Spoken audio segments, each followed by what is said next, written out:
करीब आओ तो शायद हमें समझ पाओ,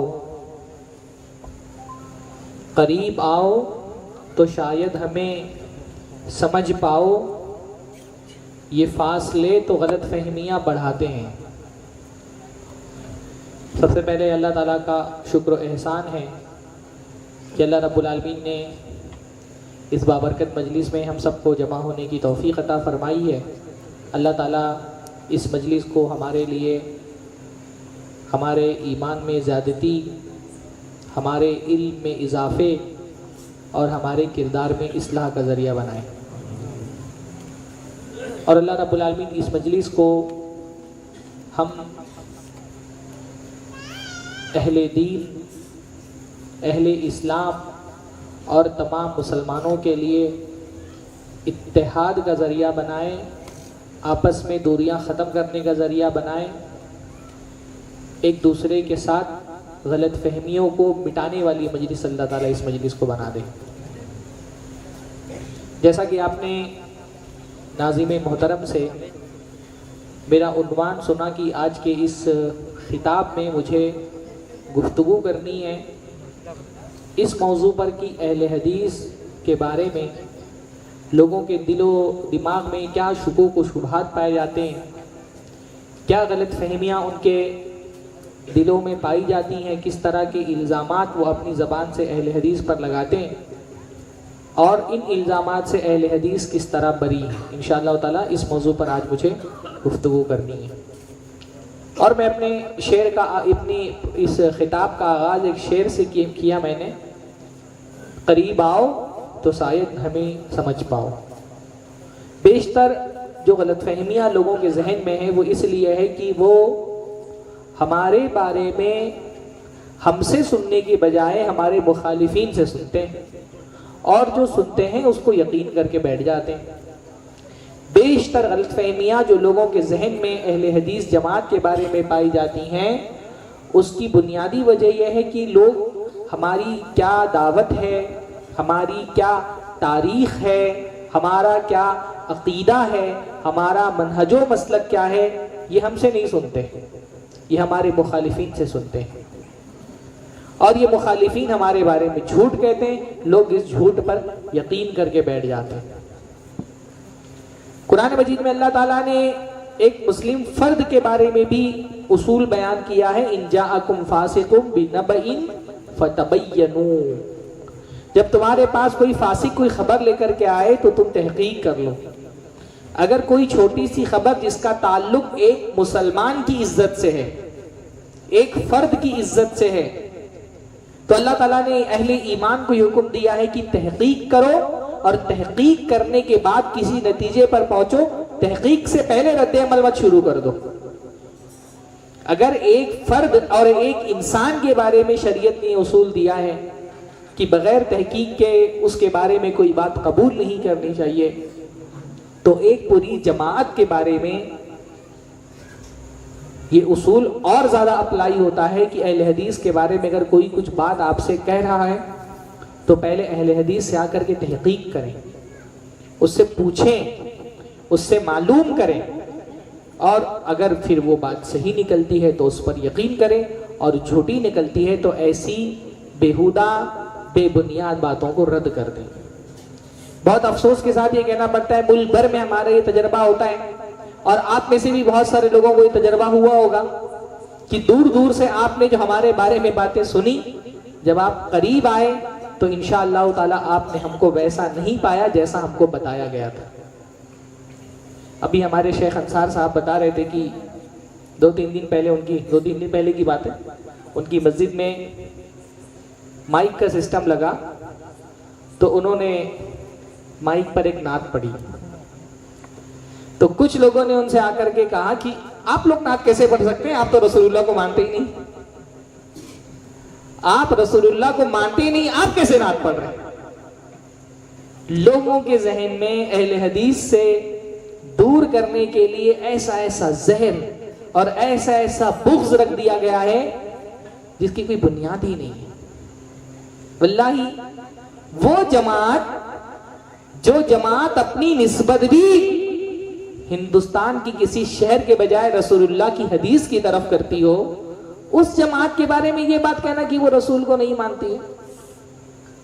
भाई हमारे यहाँ तो जितनी जमातें हैं उनकी निस्बत या तो किसी शख्सियत की तरफ है या तो किसी शहर की तरफ है।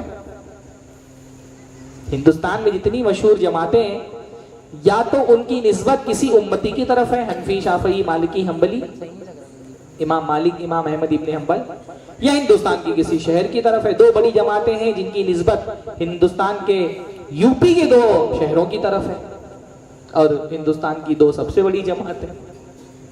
हम तो अल्हम्दुलिल्लाह वो लोग हैं कि हमने अपना खुद अपनी निस्बत हमको भी तय करनी भी, तो अल्हम्दुलिल्लाह हमने अपनी निस्बत प्यारे रसूल मोहम्मदुर रसूलुल्लाह सल्लल्लाहु अलैहि वसल्लम की हदीस की तरफ की। अहले हदीस का मतलब क्या होता है? हदीस वाले। और हदीस किसकी?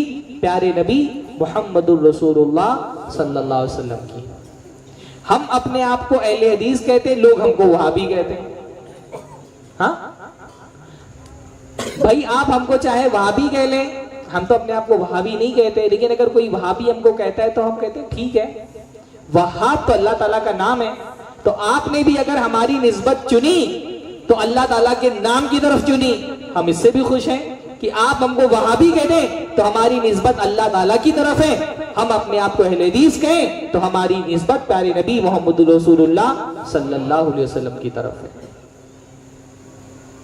कैसी कैसी अजीब और झूठी बातें अहले हदीसों के बारे में फैलाई जाती है और लोग आंख बंद करके मान लेते हैं।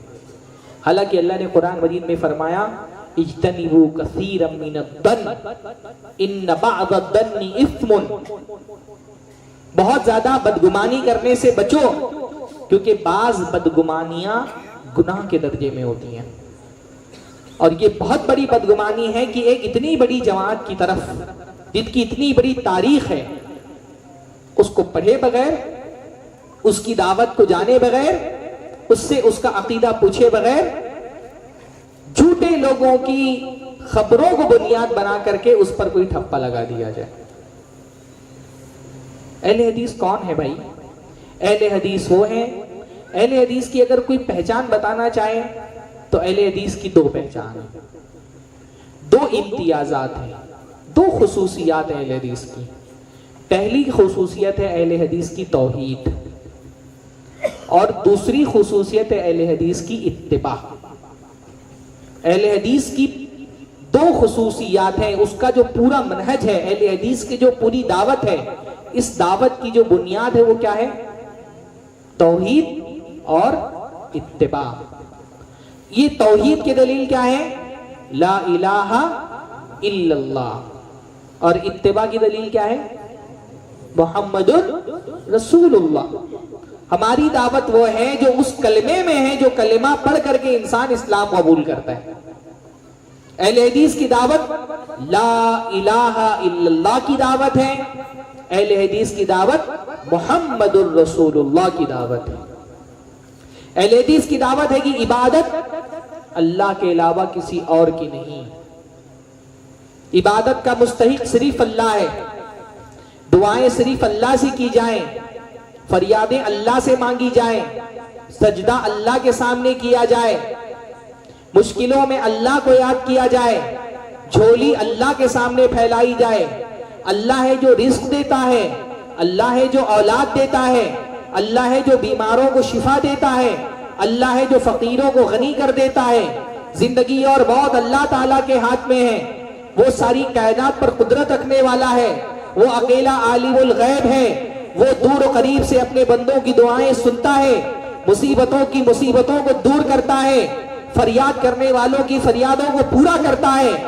ये अकेले अल्लाह ताला की जात है जिसके हाथ में सारी कायनात का कुल इख्तियार है, वही मुख्तार कुल है, वही खालिक कायनात है, वही रब्बे अर्ज़ो समा है।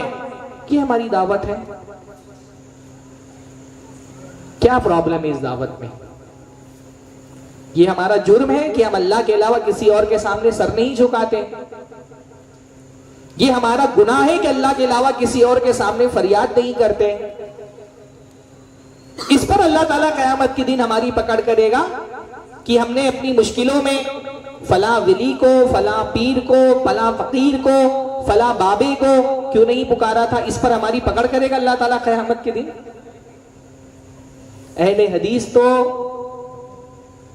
उसके चेहरे का नूर तौहीद है, अहले हदीस की पहचान तौहीद है, अहले हदीस का इम्तियाज तौहीद है, अहले हदीस की खुसूसियात तौहीद है। अहले हदीस मतलब मुवाहिद और मुवाहिद मतलब अहले हदीस। तौहीद उसके सर का ताज है अहले हदीस के। भाई अहले हदीस ही तो है जो आज दुनिया में तौहीद की बात कर रहा है, और कौन तौहीद की बात करने वाला है। मैंने तो भाई हिंदुस्तान भर के अलग अलग सूबों में घूम करके देखा कि सिर्फ अहले हदीस हैं जो अपनी मस्जिद का नाम मस्जिद तौहीद रखते हैं। हाँ, कई मस्जिदों में मैंने देखा, कई इलाकों में देखा, ये अहले हदीस की तौहीद से मोहब्बत है। महाराष्ट्र में हो, मुंबई में हो, यूपी में हो, तमिलनाडु में, कर्नाटका में, हैदराबाद में, मतलब जिस स्टेट में भी मैं गया, हर स्टेट में एक ना एक मस्जिद आपको मिलेगी, इसका नाम होगा मस्जिद तौहीद। और वो किसकी मस्जिद होगी? अल्हम्दुलिल्लाह अहले हदीस की मस्जिद होगी। अहले हदीस अपनी मस्जिद का नाम भी मस्जिद तौहीद रखते हैं। तौहीद से हमको मोहब्बत है। तौहीद ना सिर्फ हमारी दावत का हिस्सा है, बल्कि हमारी दावत का उन्वान तौहीद है। हम सिर्फ तौहीद की दावत नहीं देते, सारी दावतों में तौहीद को सबसे प्रायोरिटी पर रखते हैं। तौहीद हमारी दावत की तरजीह है, तौहीद हमारी दावत की पहचान है। अहले हदीस को तौहीद से पहचाना जाता है, तौहीद अहले हदीस की सबसे बड़ी पहचान है अल्हम्दुलिल्लाह। तो ये अहले हदीस का पहली, उसकी दावत की पहली बुनियाद है तौहीद। और उसकी दावत की दूसरी बुनियाद क्या है? मुहम्मदुर रसूलुल्लाह। इबादत सिर्फ अल्लाह की और इबादत सिर्फ रसूलुल्लाह के तरीके पर। मुहम्मदुर रसूलुल्लाह, मोहम्मद अल्लाह के रसूल है। इबादत तो सिर्फ अल्लाह की होगी, इबादत में तो रसूलुल्लाह को भी शरीक नहीं किया जा सकता। लेकिन अल्लाह की इबादत कैसी करनी है ये बताने का हक दुनिया में सिर्फ एक इंसान को है, और वो कौन है? प्यारे नबी मुहम्मदुर रसूलुल्लाह सल्लल्लाहु अलैहि वसल्लम।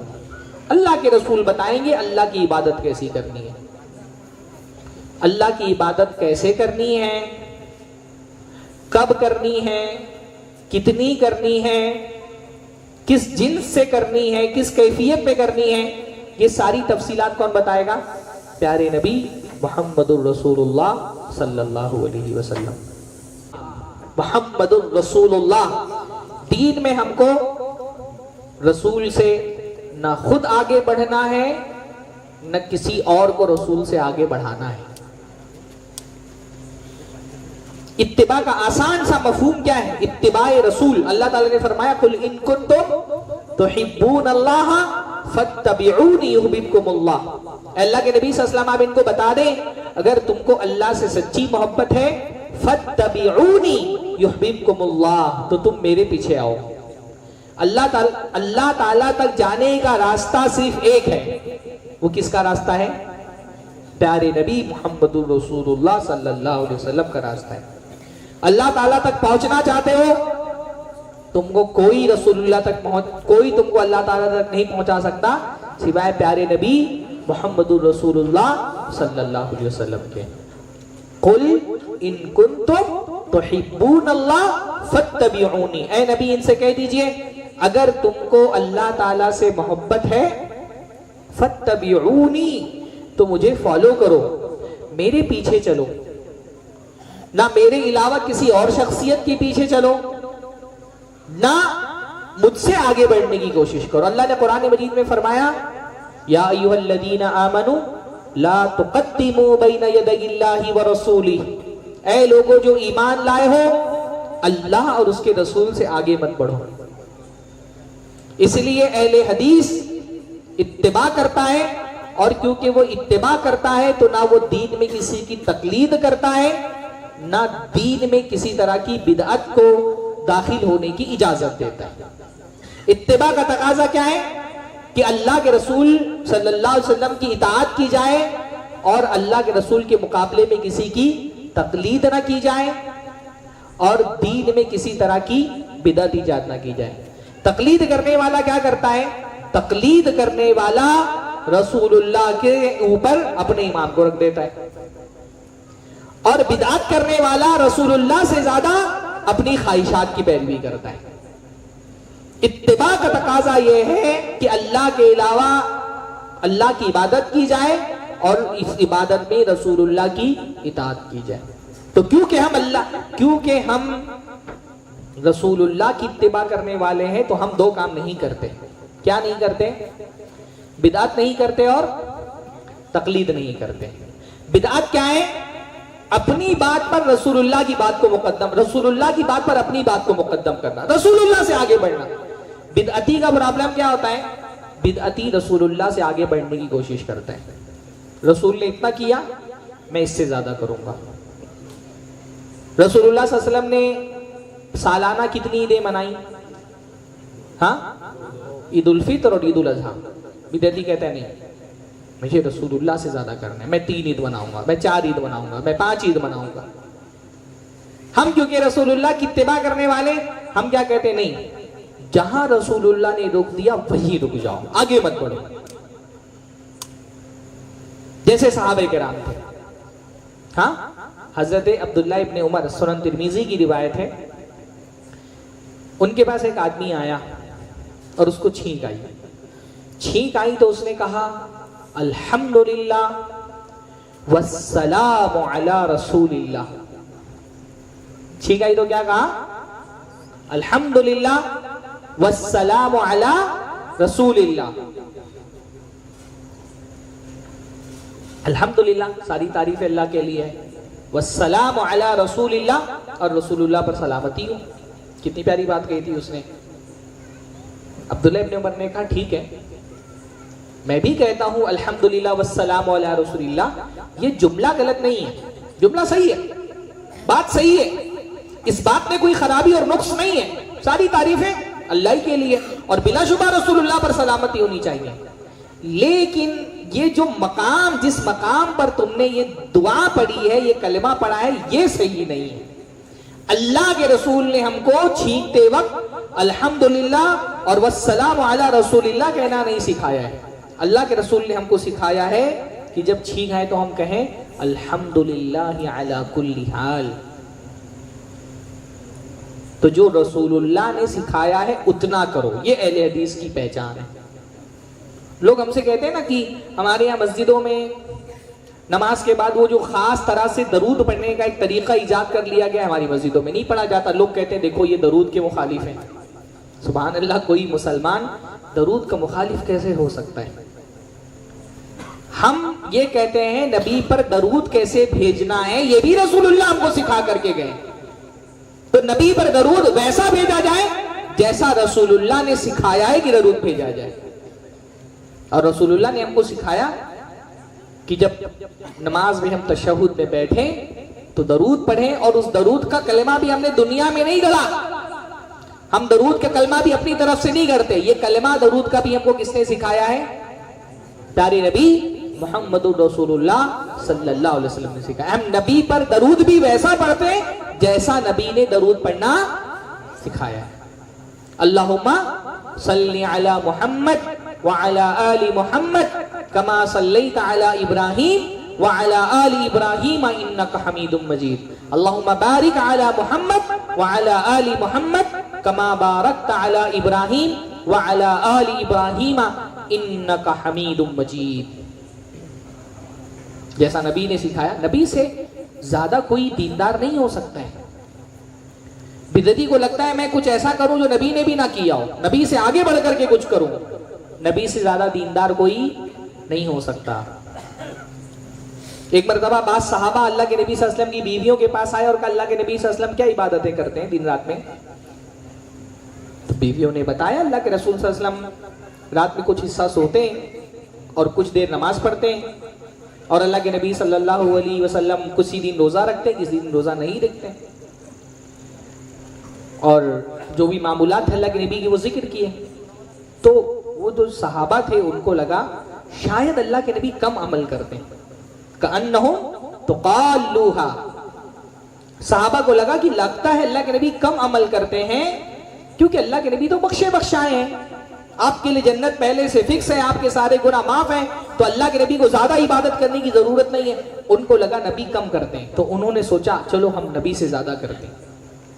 तो एक साहबी ने क्या कहा, मैं आज से पूरी रात नमाज पढ़ूंगा, रात में सोऊंगा ही नहीं, पूरी रात नमाज पढ़ूंगा। दूसरे साहबी ने कहा मैं आज से रोजाना रोजा रखूंगा, किसी दिन रोजा छोड़ूंगा नहीं। तीसरे साहबी ने कहा मैं आज के बाद से शादी ही नहीं करूंगा, जिंदगी बगैर बीवी के गुजारूंगा, ताकि बीवी बच्चों का टेंशन ही ना रहे और बस मैं इबादतों में लगा रहूं। ये तीनों वादा करके चले गए। जब अल्लाह के नबी सल्लल्लाहु अलैहि वसल्लम अपनी बीवियों के पास आए तो बीवियों ने बताया कि 3 लोग आए थे और इस तरह की बातें करके गए। अल्लाह के नबी गुस्सा हो गए, ऐसा लगा जैसे अल्लाह के नबी सल्लल्लाहु अलैहि वसल्लम के चेहरे पर किसी ने अनार निचोड़ दिया हो। गुस्से से अल्लाह के नबी का चेहरा ऐसे लाल हो गया। सहाबा को जमा किया, नाम नहीं लिया किसी का, लेकिन फरमाया क्या बात है कि कुछ लोग इस तरह की बातें करने लगे हैं। इन्ना अख्शाकुम बिल्लाही व अत्काकुम अना, तुम में सबसे ज्यादा अल्लाह से डरने वाला मैं हूं, सबसे ज्यादा मुत्तकी मैं हूं। किसी को ये नहीं लगना चाहिए कि वो तकवे में, इबादत में, परहेजगारी में रसूलुल्लाह से भी बड़ा हो सकता है। सबसे मुत्तकी मैं हूं, लेकिन मैं रोजा भी रखता हूं और कुछ दिनों में रोजा नहीं रखता हूं। मैं नमाजें भी पढ़ता हूं रात में और थोड़ा देर सोता भी हूं, और मैं औरतों से शादियां भी करता हूं।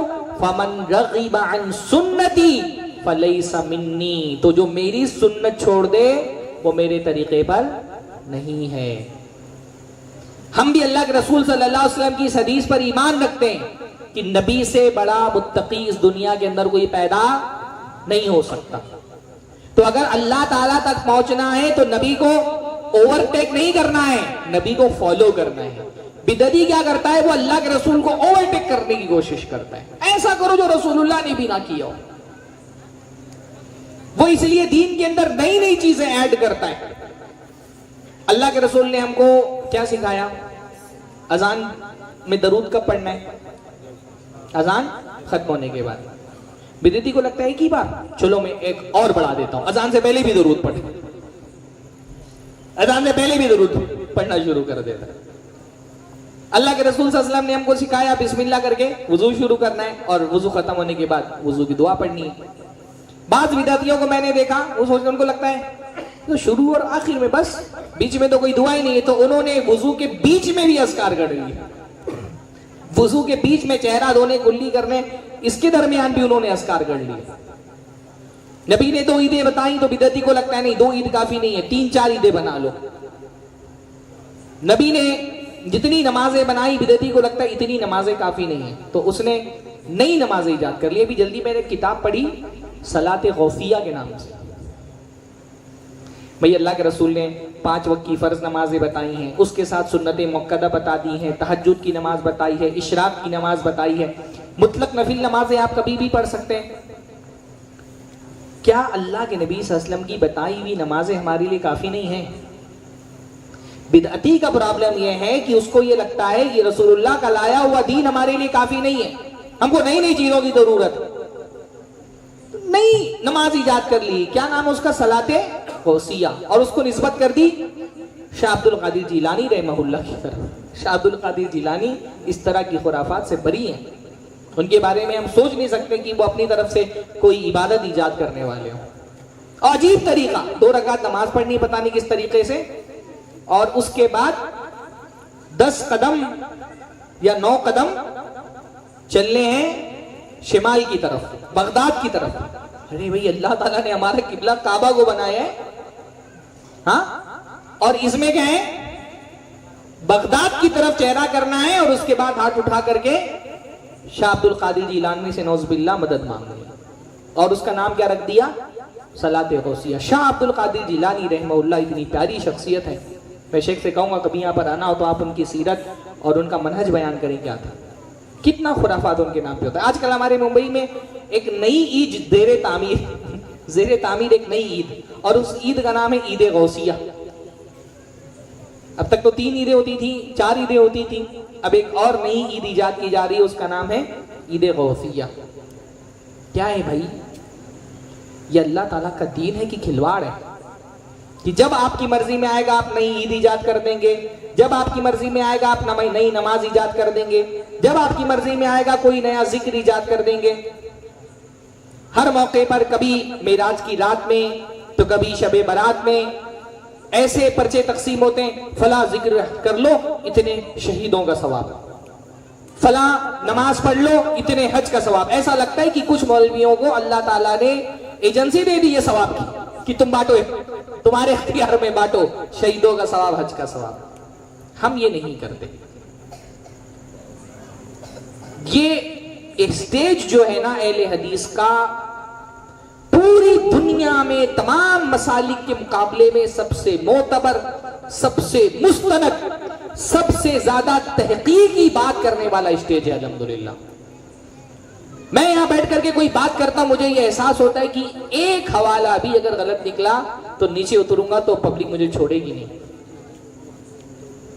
लोग मेरा गिरेबान पकड़ करके मुझसे सवाल कर सकते हैं। इसीलिए अहले हदीस की पहचान है तहकीक।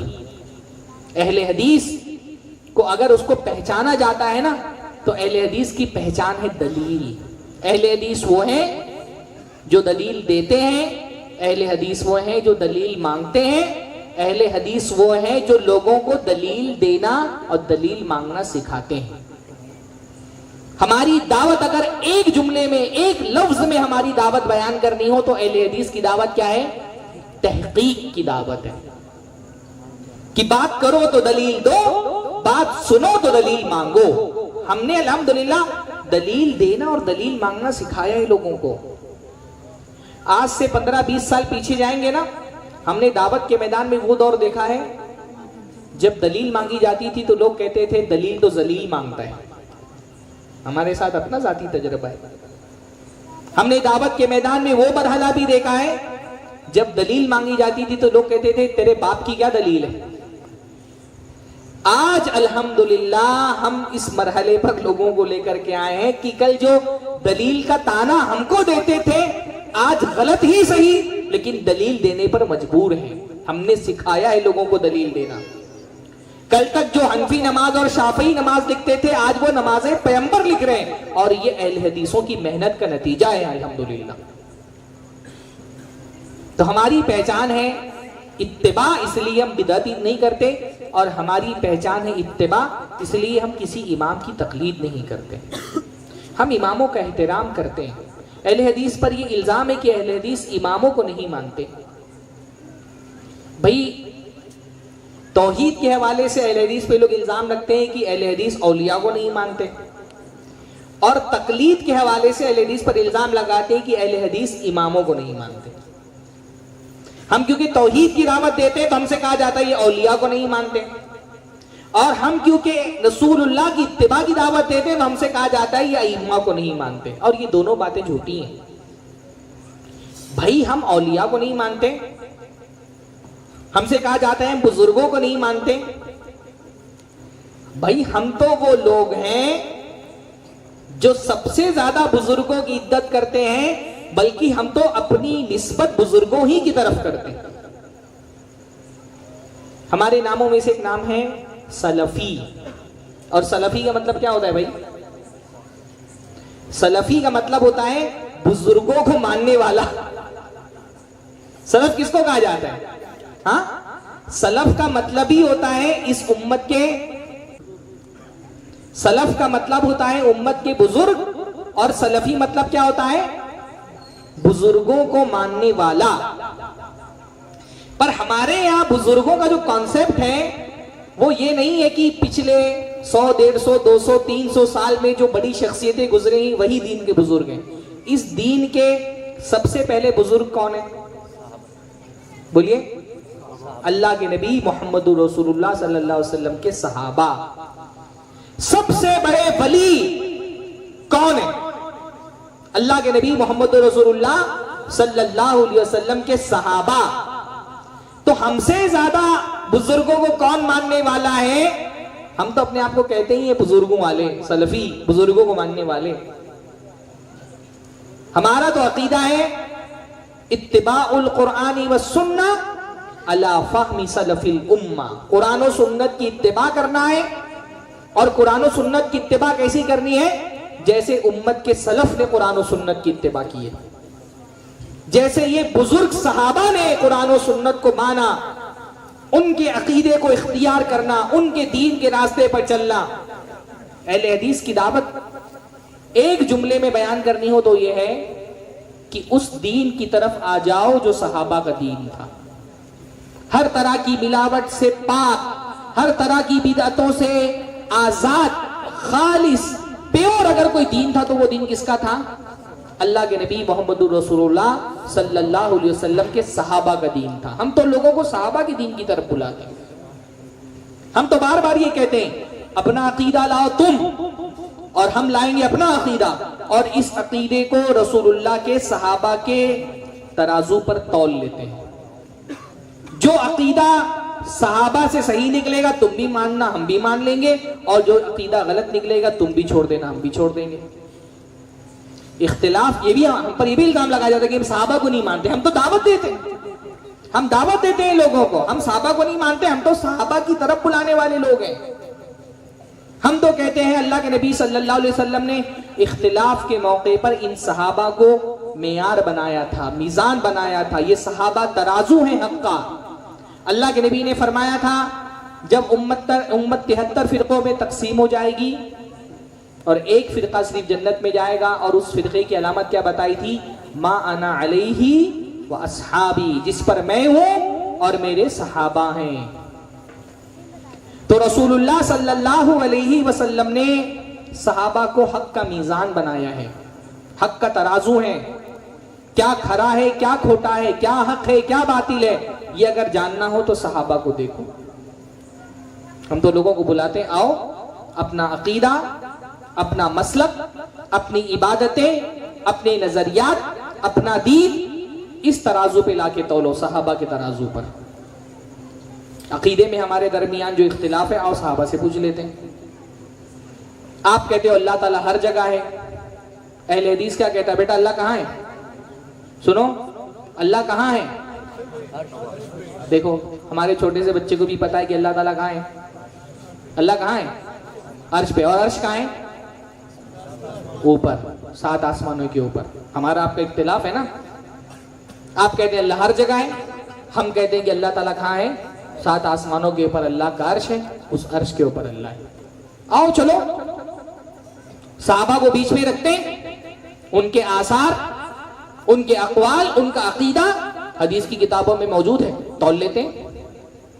अगर एक सहाबी से भी आप दलील ले आए कि वो ये मानते हो कि अल्लाह ताला हर जगह है, हम भी मान लेंगे, तुम भी मान लेना। और हम एक नहीं, हम 10 सहाबा से साबित कर देंगे कि वो अल्लाह ताला को हर जगह नहीं मानते थे, वो अल्लाह ताला को 7 आसमानों के ऊपर मानते थे। हजरत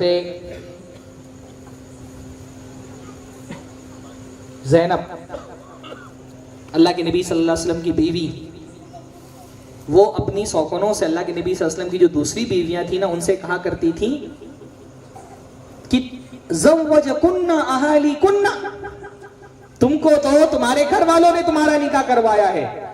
वज़व्वजनी अल्लाहु फ़ौक़ा सब'i समावात, और मेरा निकाह अल्लाह ताला ने 7 आसमानों के ऊपर किया था। आओ सहाबा को मानने के दावेदार हो ना, तो ये है एक सहाबी अल्लाह के नबी सल्लल्लाहु अलैहि वसल्लम की बीवी हजरत ज़ैनब का असर। आओ इस पर तौल करके जो सहाबिया कह दिए तुम भी मान लो, हम भी मान लेंगे।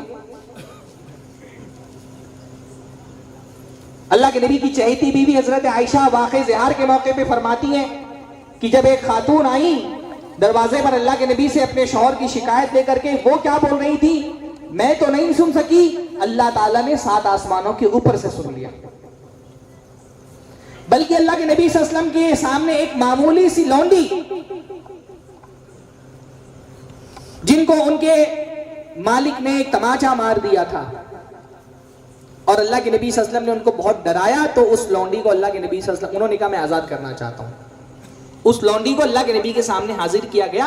कोई बहुत मारूफ सहाबिया में से नहीं है, आम सी मुसलमान औरत है, लौंडी है छोटी सी। पूछा अल्लाह के नबी सल्लल्लाहु अलैहि वसल्लम ने उससे, ऐन अल्लाह, बताओ अल्लाह कहाँ है? तो उसने क्या कहा?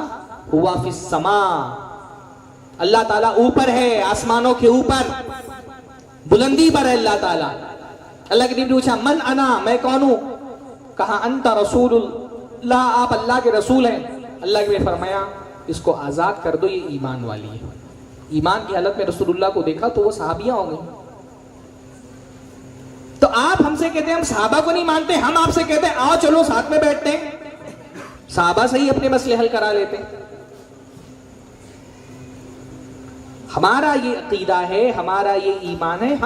हमसे आप कहते हैं हम अल्लाह ताला के वलियों को नहीं मानते। सबसे बड़े वली इस उम्मत के अल्लाह के नबी सल्लल्लाहु अलैहि वसल्लम के सहाबा थे, हम तो उनकी तरफ दावत देने वाले। असल मसला ये है कि जब हमसे ये कहा जाता है ना कि आप वलियों को नहीं मानते, तो सवाल ये पैदा होता है कि आप वलियों को क्या मनवाना चाहते हैं। हम वलियों को वली मानते हैं, औलिया को औलिया मानते हैं। आप असल में हमसे ये चाहते हैं कि हम वलियों को खुदा मान लें। आप हमसे ये चाहते हैं कि हम औलिया अल्लाह को अल्लाह मान लें, तो हम औलिया अल्लाह को औलिया अल्लाह मानते हैं, औलिया को अल्लाह नहीं मानते। आप हमसे चाहते हैं हम औलिया को अल्लाह का दर्जा दे दें, मुश्किलों में उनके सामने हाथ फैलाए, कोई तकलीफ हो तो उनसे दुआएं मांगे, उनसे मदद के नारे लगाएं। तो हम औलिया अल्लाह को मुश्किल कुशा, हाजत रवा नहीं समझते। हम औलिया अल्लाह को अल्लाह नहीं मानते। और ये हमारे दीन ने हमको सिखाया है, हमारे रसूल ने हमको सिखाया है। पूरे कुरान मजीद में इतनी सारी दुआएं हैं, कोई एक दुआ ऐसी है कुरान मजीद में जिसमें कहा गया हो कि मुश्किल हो तो किसी अल्लाह के वली को पुकार लो? हाँ, या रसूलुल्लाह को पुकार लो। कुरान मजीद में जितनी भी दुआएं आप पढ़ते हैं, उन दुआ में या तो अल्लाहुम्मा है, या तो रब्बी है, या तो रब्बना है। हर दुआ की शुरुआत कैसे होती है? रब्बना रब्बना आतिना फिद दुनिया हसना, रब्बी ए मेरे रब, ए हमारे रब, रब्बी इन्नी लिमा अंज़लता इलैया मिन खैरिन फकीर, अल्लाह ताला ए मेरे रब तू जो खैर भी नाजिल कर दे मैं फकीर हूं। अल्लाहुम्मा ए अल्लाह। तो पूरा कुरान आप पढ़ करके देखें, इसमें तो यही सिखाया गया है कि मुश्किल आए, परेशानियां आए, मुसीबतें आए तो अल्लाह को पुकारना है, औलिया अल्लाह को नहीं पुकारना है। अब हम वही करते हैं जो कुरान में लिखा है, तो आपको हमसे शिकायत है कि हम औलिया अल्लाह को नहीं मानते। यही बात रसूलुल्लाह ने हमको सिखाई, यही बात सहाबा ने रसूलुल्लाह से सीखी। यानी आप देखें, एक काली कलूटी सी औरत के बारे में इब्ने अब्बास ने कहा कि अगर तुमको दुनिया में किसी जन्नती को देखना हो तो इस औरत को देख लो, ये जन्नती औरत है जो जमीन पे चल रही है। तो उनसे पूछा गया कि क्या खासियत है इस औरत के अंदर, तो कहा ये वो औरत है, इसको मिर्गी की बीमारी थी, तो ये रसूलुल्लाह के पास आई। काली कलूटी औरत, खास तौर पे बहनें हैं ना, खवातीन है ना, खास तौर पे बहनें हमारी सुने, कैसा अल्लाह के नबी की तरबियत की वजह से सहाबा का अकीदा कैसा मजबूत था, और कैसे अल्लाह के नबी सल्लल्लाहु अलैहि वसल्लम ने तौहीद पर उनकी जहन साजी की थी। एक वाक़े से नुमायां होता है। खातून को मिर्गी की बीमारी थी, वो अल्लाह के रसूल के पास आई और कहा अल्लाह के नबी इन्नी अस्रा, अल्लाह के नबी मुझे मिर्गी का प्रॉब्लम है, दौरे पड़ते हैं, फदउल्लाह ली अन यशफियनी, तो अल्लाह से मेरे लिए दुआ कर दीजिए कि वो मुझे शिफा दे दे। कितना प्यारा अकीदा है। सामने रसूलुल्लाह मौजूद है, पर ये नहीं कह रही रसूलुल्लाह मुझे शिफा दे दीजिए, रसूलुल्लाह मेरी बीमारी दूर कर दीजिए। उनको पता है, अल्लाह के नबी सल्लल्लाहु अलैहि वसल्लम ने ये सिखाया है, कुरान की आयतों ने ये जहन और अकीदा बनाया है, वइदा मरिज़तु फहुव यशफीन, जब तुम बीमार होते हो शिफा तुमको अल्लाह देता है। अम्मन युजीबुल मुस्तर्रा इज़ा दआ व यक्शिफुस सू कौन है जो परेशान हाल की दुआ सुनता है और उसकी बीमारी को दूर करता है? अल्लाह है। ये सिखाया गया था सहाबा को। तो नबी सल्लल्लाहु अलैहि वसल्लम बनफ्से नफीस आंखों के सामने मौजूद है, पर रसूलुल्लाह से दुआ नहीं कर रही है, रसूलुल्लाह से दुआ की दरखास्त कर रही है। फदउल्लाह ली, आप अल्लाह से मेरे लिए दुआ करें। इन्हीं के लिए अल्लाह के रसूल मुझे शिफा दे दे। आज हमारे यहां शिर्क की गंदगी में सबसे ज्यादा अगर कोई तबका मुलव्विस है तो ये खवातीन का तबका है। किसी मजार पे, किसी दरगाह पे चले जाएं, अगर 100 लोग हैं तो 80 औरतें। सबसे ज्यादा ताबीजें यही लोग लिखवाती हैं। हाँ, इनमें से जो बीवियां हैं वो शौहरों को कंट्रोल करने की ताबीज लिखवाती हैं, और जो माएँ हैं वो बेटे को कंट्रोल करने की ताबीज लिखाती हैं। सबसे ज्यादा डिमांड इन्हीं की तरफ से होता है ताबीजों का। ये बाबा, वो पीर, ये फकीर।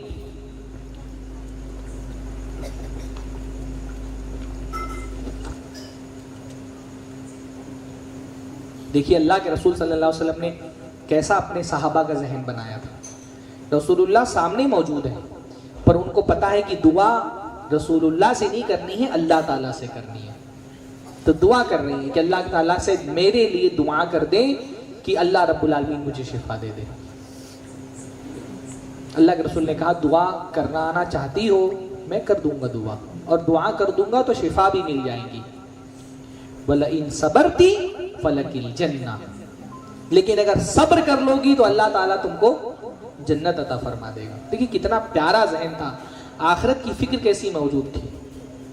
आई थी दुनिया की मुसीबत से निजात मांगने के लिए, रसूलुल्लाह ने सामने जन्नत का ऑप्शन रख दिया। तो जब छोटी चीज मांगने आई थी, बड़ी चीज मिल रही थी, तो छोटी चीज को छोड़ दिया। कहा ठीक है, अगर बात ऐसी है तो मुझे नहीं चाहिए इस बीमारी से निजात। अगर इस बीमारी पर सब्र करने पर जन्नत मिल जाने वाली है तो ये तो बहुत सस्ता सौदा है कि दुनिया दे करके मैं जन्नत खरीद लूं। तो मुझे जन्नत चाहिए, मुझे दुनिया नहीं चाहिए। बस इतनी दुआ कर दें कि मैं जब मिर्गी आती है तो बरहना हो जाती हूँ, मेरा जिस्म खुल जाता है कि आइंदा मैं इस बरहनगी से महफूज रहूं। इतनी दुआ मेरे लिए कर दीजिए। तो भाई हम तो यही अकीदा लिख सकते हैं जो साहबा ने रखा था कि मुश्किलों में अल्लाह के अलावा किसी को पुकारा ना जाए, मुसीबतों में अल्लाह के अलावा किसी से फरियाद ना की जाए, औलाद उससे मांगी जाए, बीमारी में शिफा उससे मांगी जाए, फकीरी में गिना उससे मांगा जाए, हर दर्द में, हर मुसीबत में उसको याद किया जाए।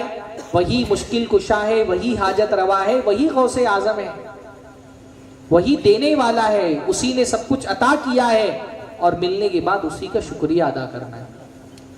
अब इस पर आप बोलते हैं कि हम औलिया अल्लाह को नहीं मानते। भाई हम तो ये मानते हैं कि जितनी नेमतें हमको मिली हैं किसके देने से मिली हैं? अल्लाह के देने से मिली हैं। और किसने ये बात हमको सिखाई है? हमको कुरान ने सिखाई है।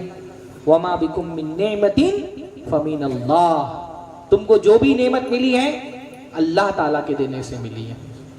तो हम कहते हैं अल्लाह का करम है। हमको कोई नेमत मिलती है तो हम क्या कहते हैं? अल्हम्दुलिल्लाह। हम खाना खाते हैं तो कहते हैं अल्हम्दुलिल्लाहिल्लज़ी अतामनी, सारी तारीफें अल्लाह के लिए है जिसने हमको खिलाया। हम कपड़ा पहनते तो कहते हैं अल्हम्दुलिल्लाहिल्लज़ी कसानी हादा, सारी तारीफें अल्लाह के लिए है जिसने ये कपड़ा हमको पहनाया। ये औलिया की गुस्ताखी है। हमारे भाई कहते हैं नहीं, तुम कहो ये तो ख्वाजा का करम है, मेरे ख्वाजा का करम है। हाँ, हम कहते नहीं, ये अल्लाह का करम है। जो भी मिला है अल्लाह ताला के देने से मिला है। ये औलिया अल्लाह की तौहीन नहीं है, ये औलिया अल्लाह की ताज़ीम है। आप तसव्वुर भी कैसे कर सकते हैं? तो जो अल्लाह ताला के वली थे, जो बुजुर्ग थे, क्या उन्होंने ये सिखाया कि अल्लाह को छोड़ करके हमारा शुक्रिया अदा करो?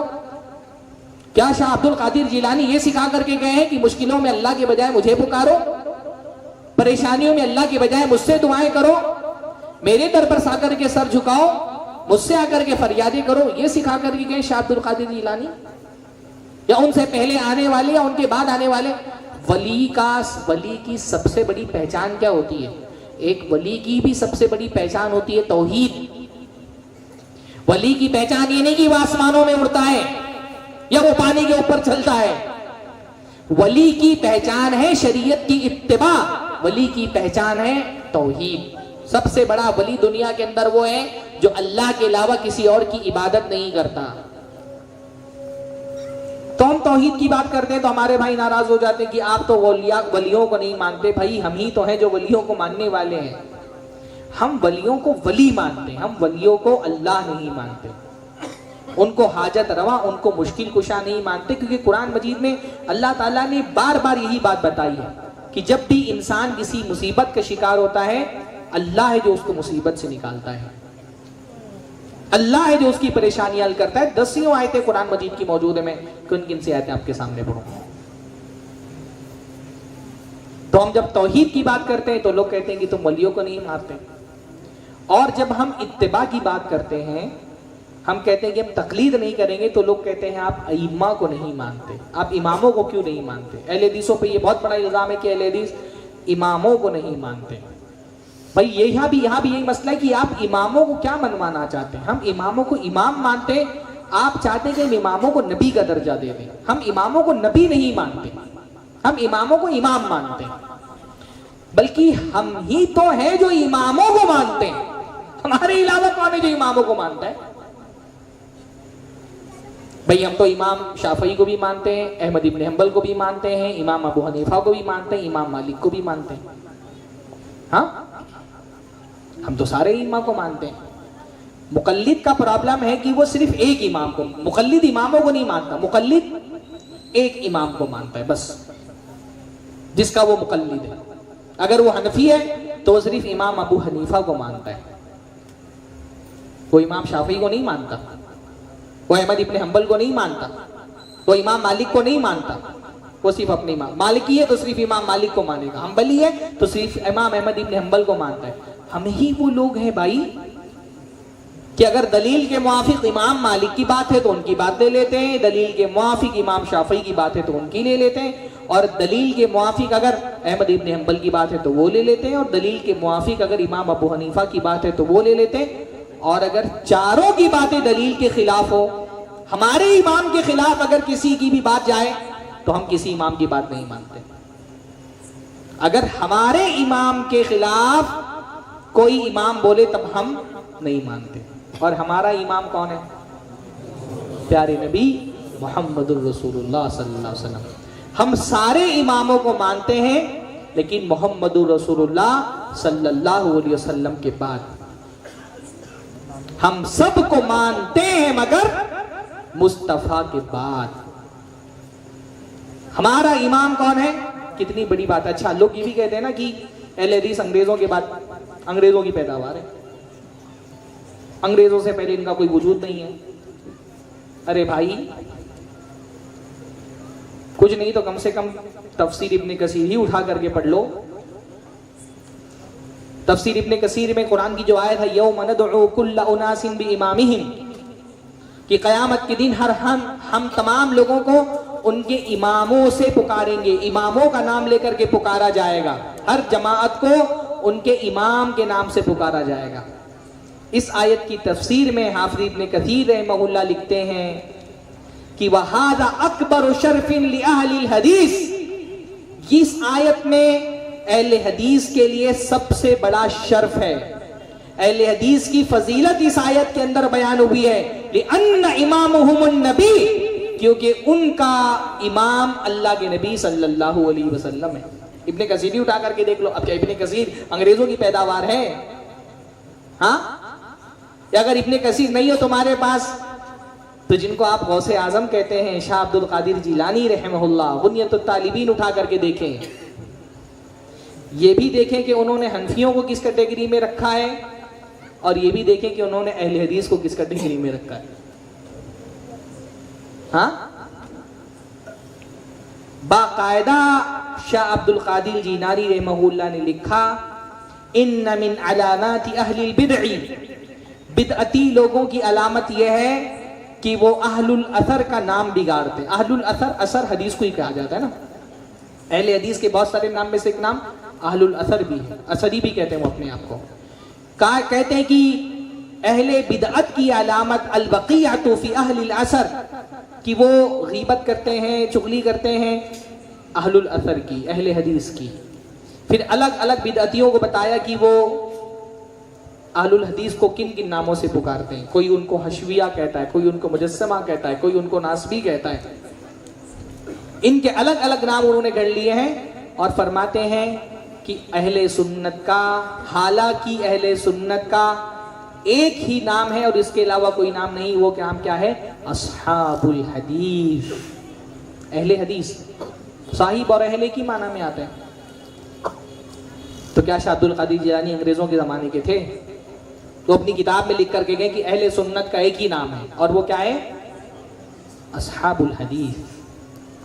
और पीछे जाएं, इमाम तिरमिजी रहमहुल्लाह, सुनन तिरमिजी तो कम से कम उम्मीद करते हैं, गर्चे कि आप मुकल्लिद हैं लेकिन आपकी मस्जिद में होगी सुनन तिरमिजी, उठाएं।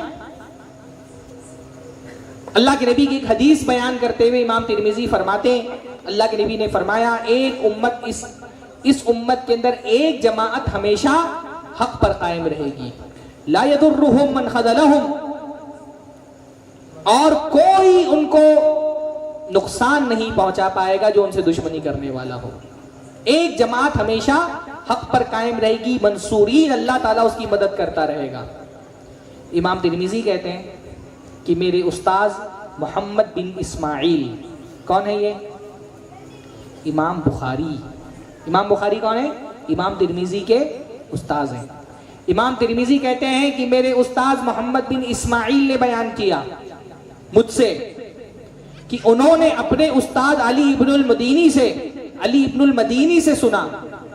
इस हदीस की शरह करते हुए इमाम बुखारी के उस्ताद अली इब्नुल मदीनी फरमाते हैं, इल्लम यकूनु अहलुल हदीसी फला अअलमु मनहुम, अगर ये ताइफे मंसूरा, ये जमाअत हक्का, ये एक वाहिद जमात जो हमेशा अल्लाह ताला की मदद से सरफराज होती रहेगी, इल्लम यकूनु अहलुल हदीस, अगर ये अहले हदीस नहीं है, फला अअलमु मनहुम, तो मुझे नहीं पता कि वो कौन है।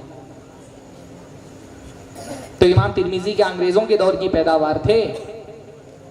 हाँ, और भाई कोई जमात कितनी कदीम है और कितनी जदीद है, ये अगर देखना है तो उसकी दावत देखो ना। नाम से क्या है भाई, नाम तो तब्दील होता रहता है जरूरतों के हिसाब से। असल ये देखो कि जिस दावत की तरफ वो बुला रहे हैं, ये दावत क्या कदीम है या जदीद है? अहले हदीस की दावत क्या है? तौहीद की दावत और इत्तिबा की दावत। तो क्या अंग्रेजों के आने के बाद से ये तौहीद की दावत, अंग्रेजों के आने से पहले हिम्मत पेशीर को होता था, अंग्रेज आए तब से तौहीद की दावत शुरू हुई है? हाँ, क्या अंग्रेजों के आने से पहले रसूल की इत्तिबा की दावत नहीं दी जाती थी? अहले हदीस तो पीछे पीछे जाते जाते कहते हैं वहां जाओ जहां दीन सबसे खालिश शक्ल में मौजूद था। और वो कौन सा दौर था? प्यारे नबी मोहम्मद रसूलुल्लाह सल्लल्लाहु अलैहि वसल्लम के सहाबा का दौर। अहले हदीस कहते हैं कि पीछे जाओ यहां तक कि सहाबा के दौर में पहुंच जाओ और वहां जो दीन था उस दीन को मानो। तो हमारी दावत तो इतनी कदीम है, जो दावत रसूलुल्लाह की थी, जो दावत सहाबा की थी, वही दावत हमारी भी है। तो हम तो सबसे कदीम है। हम तो अल्हम्दुलिल्लाह पूरे फख्र और इम्तियाज के साथ कह सकते हैं कि अल्लाह के नबी के सहाबा अहलुल हदीस थे। और कोई कह सकता है? हाँ, ये जो चंद शहरों की तरफ निस्बत करने वाले लोग हैं, ये कह सकते हैं सहाबा इनके मसलक से ताल्लुक रखते थे? हाँ, हमारी दावत तो सबसे कदीम है, खालिस दीन की दावत है, सबसे प्योर दीन। जब दीन में किसी तरह की मिलावट नहीं हुई थी, हम तो उस दीन की तरफ बुलाने वाले लोग हैं। तो मसला ये है कि हम जब ये कहते हैं कि अल्लाह के रसूल के आगे किसी इमाम की बात को नहीं रखना, तो लोग हमको कहते हैं हम इमामों को नहीं मानते। कितना टाइम है शेख? मेरे पास हो चुका है टाइम। अच्छा,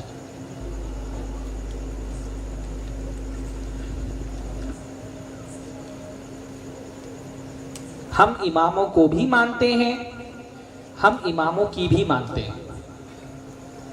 जो मुकल्लिद होता है ना, वो इमामों को तो मानता है पर इमामों की नहीं मानता, वो सिर्फ अपने इमाम की मानता है, सारे इमामों को की नहीं मानता। हम सारे इमामों की मानते हैं। जहां जो बात दलील के मुआफिक सही लगेगी उसको हम तस्लीम करते हैं। बस हमारा मनहज ये है कि अल्लाह के रसूल की बात दुनिया में आने वाले किसी इमाम की वजह से छोड़ी नहीं जा सकती, और सारे इमामों की यही दावत है। ये एक अलग मौजू है, लेकिन आप किताब उठा करके जो किताबें हमारे उलमा ने लिखी हैं तकलीद पर, शख्सी तकलीद पर उठा करके देखें, आपको बहुत सारे अक़वाल इलामुल मुवक्किईन में और इसके अलावा आपको अलग अलग किताबें जो तकलीद के मौजू पर लिखी गई हैं। हर नबी की, हर इमाम की क्या दावत थी कि मेरी बात अगर रसूलुल्लाह की बात से टकराए तो मेरी बात छोड़ दो। हम भी यही करते हैं, असली हनफी तो हम हैं। इमाम अबू हनीफा ने फरमाया इज़ा सह्हल हदीस फहुवा मज़हबी, जब हदीस एक सही साबित हो जाए तो वही मेरा मजहब है। तो उन्होंने कहा था जब हदीस साबित हो जाए तो मेरा कौल छोड़ दो, बल्कि उन्होंने कहा कि मेरा कौल लेना जायज नहीं है। इमाम अबू हनीफा ने फरमाया ला यहिल्लु लिअहदिन अन युफ्तिया बिकलामी, किसी के लिए हलाल नहीं है कि मेरे कलाम से फतवा दे जब तक कि मेरी दलील उसको पता ना हो। बगैर दलील मेरी बात कबूल करने वाला हलाल नहीं है उसके लिए कि मेरी बात कबूल करे। हम भी यही करते हैं, जहां दलील के मुआफिक इमाम अबू हनीफा की बात होती है हम ले लेते हैं, और जहां दलील के खिलाफ होती है छोड़ देते हैं। इमाम अबू हनीफा इमाम है, नबी नहीं है। कायनात में मासूम होने का दर्जा सिर्फ एक शख्सियत को हासिल है, और वो किसको? प्यारे नबी मोहम्मद रसूलुल्लाह सल्लल्लाहु अलैहि वसल्लम। अल्लाह के नबी सल्लल्लाहु अलैहि वसल्लम गलती नहीं कर सकते दीन के मामले में। अल्लाह ताला ने अल्लाह के नबी सल्लल्लाहु अलैहि वसल्लम को अपनी सिक्योरिटी मिली था। बाकी बड़ा से बड़ा इमाम, हत्ता कि किसी सहाबी से भी दीन के मामले में गलती हो सकती है। तो कोई कौल अगर किसी सहाबी का दीन के मामले में साबित हो जाए कि रसूलुल्लाह सल्लल्लाहु अलैहि वसल्लम के कौल के खिलाफ है, तो सहाबी का भी कौल नहीं लेना है। तो यही मामला इमाम के साथ भी हम करते हैं कि भाई हज़रत इमाम अबू हनीफा का कोई कौल अगर कुरान और सुन्नत के मुआफिक है तो ले लेना है, इमाम शाफई को छोड़ देना है। अल्लाह ताला ने कुरान मजीद में फरमाया कि वल मुतल्लक़ातु यतरब्बसना बिअनफुसिहिन्ना सलासत क़ुरू, कोई औरत अगर उसको तलाक हो गई है तो 3 हैज तक के, 3 कुरू तक के इंतजार करेगी। 3 कुरू उसकी इद्दत है।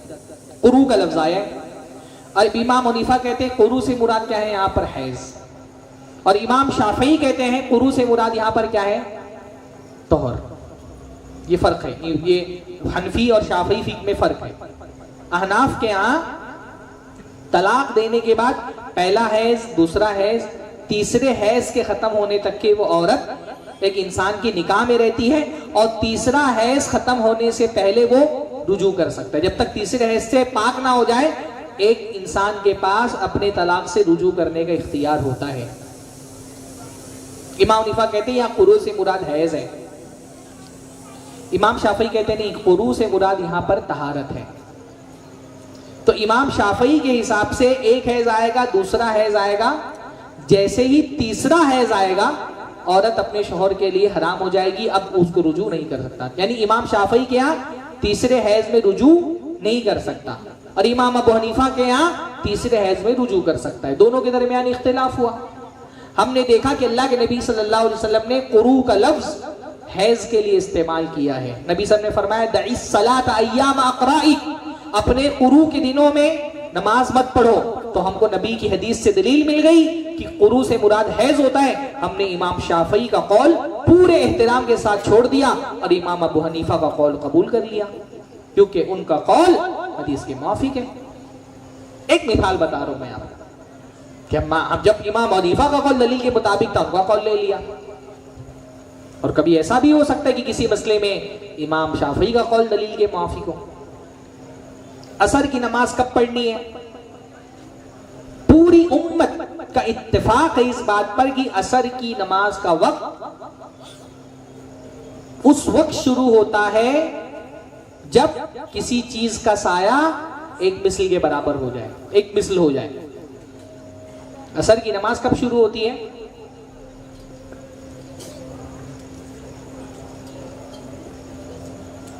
ठीक है, असर की नमाज कब शुरू होती है? असर की नमाज अगर मालूम करना हो कि उसका टाइम क्या है तो कैसे मालूम करेंगे? एक मान लीजिए 1 फीट की लकड़ी आप लें और जवाल के वक्त पहले देख लें कि उसका कितना साया है। 1 फीट की लकड़ी का जवाल के वक्त साया देखें। जवाल के वक्त जो उसका साया है इसको कहा जाता है साया असली। उस जवाल वहां पर मार्क कर लें, उसको काउंट नहीं करना है। फिर जवाल के बाद से अब साया क्या होगा? उसका बढ़ेगा। जब आप 1 फीट की लकड़ी रखेंगे और सूरज यहां से निकला तो जवाल के वक्त कुछ ना कुछ उसका साया होगा। उसके बाद क्या होगा? अब जब सूरज मगरिब में जाएगा तो साया किस तरफ बढ़ेगा? मशरिक में, है ना, ईस्ट की तरफ बढ़ेगा।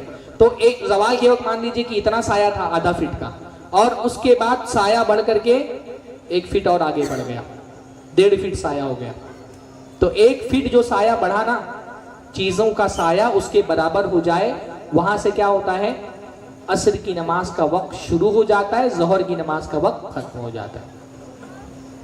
कैसे पता चला हमको? इमाम शाफी का कौल है और अल्लाह के नबी सल्लल्लाहु अलैहि वसल्लम की हदीस है। अल्लाह के नबी सल्लल्लाहु अलैहि वसल्लम को हजरत जिब्रील नमाज पढ़ाने के लिए आए, तो पहले दिन अव्वल वक्त में नमाज पढ़ाई, तो असर की नमाज कब पढ़ाई? जब हर चीज का साया उसके बराबर हो गया। ये सिर्फ इमाम शाफी नहीं, इमाम अबू हनीफा के अलावा उम्मत के तमाम अइम्मा का यही कौल है कि साया एक मिसल पर शुरू हो जाता है।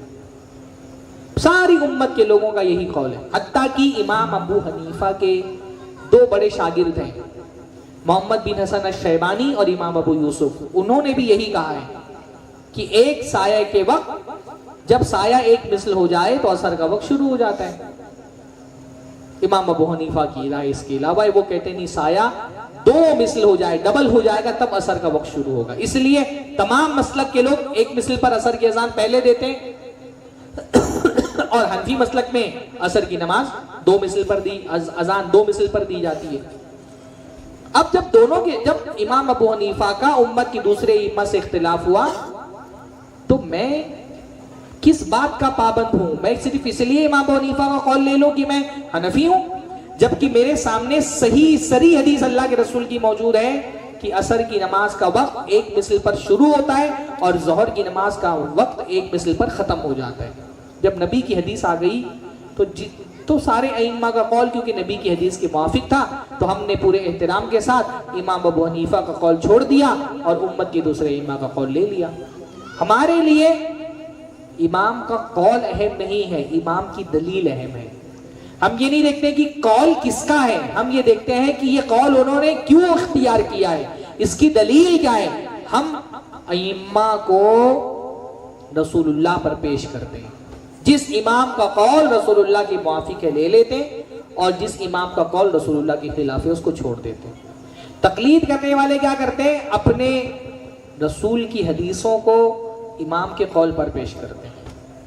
जो हदीस रसूलुल्लाह के अपने इमाम के मुआफिक हो वो ले लेते हैं, और जो हदीस रसूलुल्लाह के अपने इमाम के खिलाफ हो उसको छोड़ देते हैं।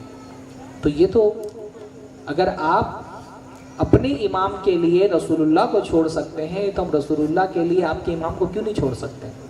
क्या जुर्म है इसमें? तो ये भी अहले हदीस पर एक झूठा इल्जाम है कि अहले हदीस अइम्मा को नहीं मानते। अल्हम्दुलिल्लाह अहले हदीसों से ज्यादा अइम्मा को और कोई मानने वाला नहीं है। तो अहले हदीस अल्लाह को भी मानते हैं, रसूलुल्लाह को मानते हैं, सहाबा को मानते हैं, औलिया किराम को मानते हैं। अहले हदीस हर किसी को उसके दर्जे पे रखते हैं। हम रसूलुल्लाह सल्लल्लाहु अलैहि वसल्लम को मानते हैं, रसूल मानते हैं, अल्लाह का बंदा मानते हैं। रसूलुल्लाह का जो मकाम अल्लाह ने तय किया है उस मकाम से आगे नहीं बढ़ाते, क्योंकि रसूलुल्लाह ने ये बात कही है। अल्लाह के नबी ने अपनी उम्मत को कहा है, ला ततरूनी कमा अतरतिन नसारा ईसा इब्न मरियम, मुझे मेरे मकाम से वैसा मत बढ़ाना जैसा ईसा इब्ने मरियम को ईसाइयों ने बढ़ा दिया। इन्नमा अना अब्दुल्लाहि व रसूलुहु वक़ूलु अब्दुल्लाहि व रसूलुहु, मैं अल्लाह का बंदा हूँ तो मुझे अल्लाह का बंदा और अल्लाह का रसूल कहो। हम रसूलुल्लाह को अल्लाह का बंदा मानते हैं। हर नमाज के तशहुद में जब अत्तहियात पढ़ते हैं तब क्या गवाही देते हैं? अशहदु अल्ला इलाहा इल्लल्लाह व अशहदु अन्ना मुहम्मदन अब्दुहु व रसूलुहु, मैं गवाही देता हूं कि मोहम्मद सल्लल्लाहु अलैहि वसल्लम अल्लाह के बंदे और उसके रसूल हैं। लोग हमसे इसलिए भी कहते हैं कि हम रसूल को नहीं मानते क्योंकि हम ये चाहते हैं कि हम रसूल को अल्लाह मान लें, है ना। दुनिया में ऐसे भी लोग जो रसूलुल्लाह को अल्लाह मानते हैं। वो एक शायर ने कहा है, वही जो मुस्तवी अर्श था खुदा होकर उतर पड़ा है मदीने में मुस्तफा होकर। हमसे ये मनवाना चाहते हैं कि हम रसूल को खुदा मान लें। हम रसूल को खुदा नहीं मानते, रसूल को रसूल मानते हैं। बाज लोगों ने कहा कि ये वो तो मीम के पर्दे में है अहमद। अहमद जो है वो मीम के पर्दे में, यानी मीम एक पर्दा है। अहमद से अगर मीम निकाल दो तो क्या बनता है? अहद, और अहद किसका नाम है? अल्लाह। तो बाज लोगों ने कह दिया कि मीम तो एक पर्दा है, असल में दोनों एक ही हैं। हम अल्लाह के रसूल सल्लल्लाहु अलैहि वसल्लम ने हमको मना किया है, हमको मना किया है कि हम आपकी कब्र को दर सजदागाह बना लें। अल्लाह के नबी साहब ने फरमाया ला तजअलू कब्री वस्नन युबद, मेरे मरने के बाद मेरी कब्र को बुत मत बना लेना जिसकी पूजा की जाए। रसूलुल्लाह ने हमको सिखाया कि जिंदगी की छोटी सी छोटी चीज हो अल्लाह से मांगना। कहीं रसूलुल्लाह ने ये नहीं कहा कि मेरी वफात के बाद मुश्किलों में मुझको पुकारना, मुझसे दुआएं मांगना, मैं तुम्हारी फरियादें पूरी करूंगा। कहीं रसूलुल्लाह ने ये बात हमको नहीं सिखाई है। पुरानी कौमें और उम्मतें इसी वजह से गुमराह हो गई कि उन्होंने अपने रसूलों को अल्लाह का दर्जा देना शुरू कर दिया, अल्लाह का मकाम देना शुरू कर दिया। और अल्लाह के रसूल ने बार बार उम्मत को डराया कि कहीं ये तरीका तुम भी इख्तियार ना कर लेना। हम पर ये इल्जाम लगाना कि हम अल्लाह के नबी को नहीं मानते सल्लल्लाहु अलैहि वसल्लम, ये बिल्कुल वैसा इल्जाम है जैसे कोई ईसाई हमसे ये कहे कि हम हजरत ईसा को नहीं मानते। कोई क्रिश्चियन अगर हमसे कहे हजरत ईसा को नहीं मानते, तो उसका मतलब क्या होता है नहीं मानने का? कि हम हजरत ईसा को अल्लाह का बेटा नहीं मानते, तो वो कहते हैं तुम हजरत ईसा को नहीं मानते। हम कहते हैं हम ही तो हैं जो हजरत ईसा को मानते हैं। हजरत ईसा की हकीकत ये थी कि वो अल्लाह के बंदे थे, अल्लाह के रसूल थे, हम उनको अल्लाह का बंदा और उनका अल्लाह का रसूल मानते हैं। ऐसे ही अल्लाह के रसूल सल्लल्लाहु अलैहि वसल्लम भी अल्लाह के बंदे थे। अल्लाह के नबी की फजीलत, अल्लाह के नबी की कमालात, अल्लाह के नबी का मकाम बहुत बुलंद है। कोई दुनिया का इंसान उन कमालात को नहीं पहुंच सकता, लेकिन अल्लाह के नबी अपने तमाम कमालात के साथ अल्लाह नहीं बन गए थे, बंदे ही थे। इसलिए कुरान मजीद में खास आप देखेंगे कि जहां भी खुसूसी तौर पे रसूल की किसी फजीलत का जिक्र होता है, अल्लाह ताला मेंशन कर देता है कि ये अल्लाह के बंदे हैं। सुब्हानल्लज़ी अस्रा बिअब्दिही लैलम मिनल मस्जिदिल हराम। सारी अल्लाह ताला हर ऐब से पाक है जिसने अपने बंदे को इसरा कराई। अल्लाह ताला ने जहन में डाल दिया कि भाई इसरा बहुत बड़ा मकाम है, लेकिन कहीं तुम्हारे जहन में ये बात नहीं आनी चाहिए कि अल्लाह के रसूल इसरा के बाद मकाम अब्दियत से बुलंद होकर के कोई मकाम उलूहियत को पहुंच गए हैं। अल्लाह के नबी सल्लल्लाहु अलैहि वसल्लम अल्लाह के बंदे हैं। अल्हम्दुलिल्लाहिल्लज़ी अंज़ला अला अब्दिहिल किताब। सारी तारीफ है अल्लाह के लिए जिसने अपने बंदे पर किताब नाजिल की। अल्लाह के रसूल अल्लाह के बंदे हैं। अल्लाह ताला रब है, अल्लाह ताला इलाह है। अल्लाह की रुबूबियत और उसकी उलूहियत में कोई शरीक नहीं। अल्लाह के नबी सल्लल्लाहु अलैहि वसल्लम भी शरीक नहीं हो सकते। रसूल को रसूल के मकाम पर रखना है और अल्लाह का मकाम अल्लाह को देना है। रसूल को अल्लाह का मकाम दे देना, ये अल्लाह ताला को उसके मकाम से गिरा देना है। ये तौहीन हम नहीं करते। हाँ, करे गैर गर बुत की पूजा तो काफिर, जो ठहराए बेटा खुदा का तो काफिर। मगर मोमिनों पर कुशादा है राहें, परस्तिश करें शौक से जिसकी चाहे। नबी को जो चाहे खुदा कर दिखाए, इमामों का रुतबा नबी से बढ़ाए। न तौहीद में कुछ खलल इससे आए, न इस्लाम बिगड़े न ईमान जाए। ये तरीका अल्हम्दुलिल्लाह हमारा नहीं। हम अल्लाह को अल्लाह मानते हैं, रब मानते हैं, इलाह मानते हैं, माबूद मानते हैं, रसूल को रसूल मानते हैं, सहाबा को सहाबी मानते हैं, औलिया को औलिया मानते हैं। ये जो मरातिब का फ़र्क है, इस फ़र्क का लिहाज करते हैं। और जो इन फ़र्क का लिहाज न करे, अगर फ़र्क के मरातिब नकुनत ज़िंदगी, अगर फ़र्क मरातिब का लिहाज नहीं करोगे तो ज़िंदगियत की तरफ चले जाओगे। अल्लाह ताला हमको महफूज रखे।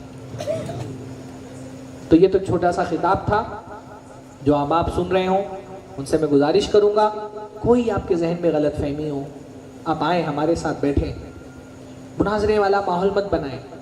एक मजलिस में बैठ करके हर मसला हल कर लेना है।